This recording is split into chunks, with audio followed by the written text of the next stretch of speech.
Los ventiladores de velocidad variable utilizan una señal de modulación de impulsos en duración para variar la velocidad dentro de un campo muy amplio.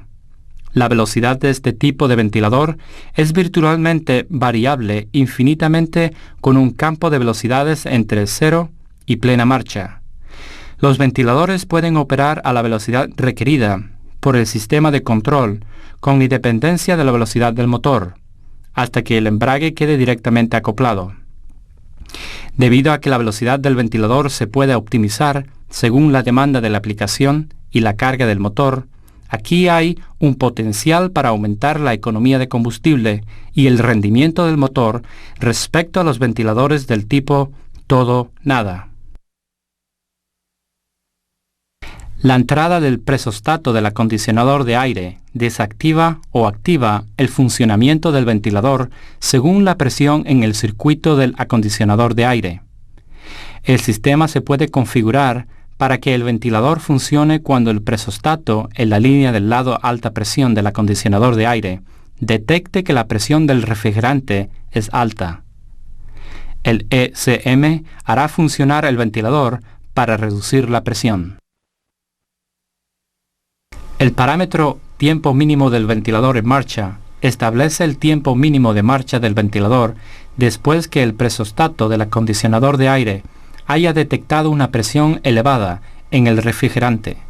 La longitud establecida de tiempo por este parámetro debe ser suficiente para asegurar que la presión del refrigerante se reduce hasta bastante por debajo del nivel del disparo del presostato. Esto ayudará a evitar que el ventilador haga ciclos muy frecuentes. Los tiempos más largos causan menos ciclos del ventilador, lo que alarga la vida del embrague y de las correas. Los ciclos más cortos mejoran la economía de combustible y el rendimiento del motor. Cuando se activa la función acelerador remoto, la entrada del acelerador al ECM se puede conmutar a una fuente distinta del acelerador de la cabina por medio de un conmutador montado por el OEM. Cuando el conmutador del acelerador remoto se pone en la posición ON, el ECM recibe una señal para cambiar la entrada de control del motor del acelerador de la cabina al acelerador remoto. Para que el ECM conmute la señal que utiliza para controlar el motor al acelerador remoto, cuando el conmutador del acelerador remoto se desplaza a la posición ON, el acelerador remoto debe estar solicitando menos combustible que el acelerador de la cabina y no debe existir ninguna avería en el acelerador remoto. El ECM controlará la velocidad del motor basándose en la señal del acelerador remoto y se ignora la señal del acelerador de la cabina. El ECM utiliza la entrada del acelerador remoto para controlar la velocidad del motor hasta que el conmutador del acelerador remoto se desplace a la posición OFF. Cuando el conmutador del acelerador remoto se desplaza a la posición OFF, el acelerador de la cabina debe estar solicitando menos combustibles antes de que el ECM devuelva el control de la velocidad del motor al pedal del acelerador de la cabina. La función fijar la velocidad del motor permite a la herramienta electrónica de servicio anular el pedal del acelerador y controlar la velocidad del motor en un valor fijado por la herramienta de servicio. El valor fijado está limitado al campo normal de velocidades de funcionamiento del motor. En algunas aplicaciones es deseable dar la posibilidad de continuar el funcionamiento del equipo después de haber acaecido una avería en el acelerador. La función acelerador de reserva proporciona esta posibilidad. Las averías del acelerador son condiciones del acelerador fuera del rango. Se necesita una validación del ralentí para usar esta función.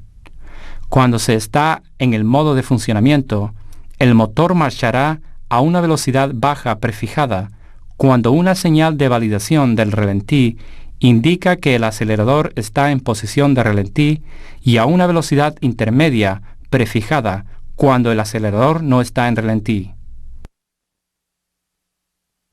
La función modulación del cambio en la transmisión permite al ECM dar una señal de salida analógica que es proporcional al par del motor a la velocidad, al par absoluto del motor o a la entrada del acelerador. La señal de la modulación de impulso en duración permite a controlar una transmisión basada en la entrada de una señal analógica. Multiplexar es usar un circuito para proporcionar señales desde diversos componentes. Para el sistema CM800 de control del motor, el multiplexado permite la selección de componentes que se comunicarán sobre el enlace de datos J1939. El multiplexado libera bornes en los arneses de cables del OEM para usos futuros y simplifica el conexionado, ya que no es necesario conectar directamente cada componente al ECM del motor. Sin embargo, el multiplexado requiere que el OEM suministre una unidad de control electrónico del vehículo para proporcionar comunicaciones con el ECM del motor. Los ejes traseros con dos velocidades tienen la posibilidad de cambiar de una relación de reducción a otra. La función eje de dos velocidades proporciona una indicación de que la relación de reducción está usando el eje para aquellos vehículos que tienen una gama de dos velocidades. El OEM puede suministrar un conmutador de relación de reducción para informar al ECM de la gama de velocidades que se está utilizando para mantener la exactitud del control de crucero y del regulador de velocidad en ruta. Un interruptor normalmente abierto indica la gama baja. Un interruptor cerrado indica la gama alta. Para permitir que el motor funcione cuando no se detecta velocidad del vehículo, debe establecerse un parámetro, llamado velocidad máxima del motor sin sensor de velocidad. Controla las RPM máximas que el ECM permite alcanzar al motor cuando no llega señal del sensor de velocidad del vehículo. Esto excluye el funcionamiento en PTO y en PTO remota.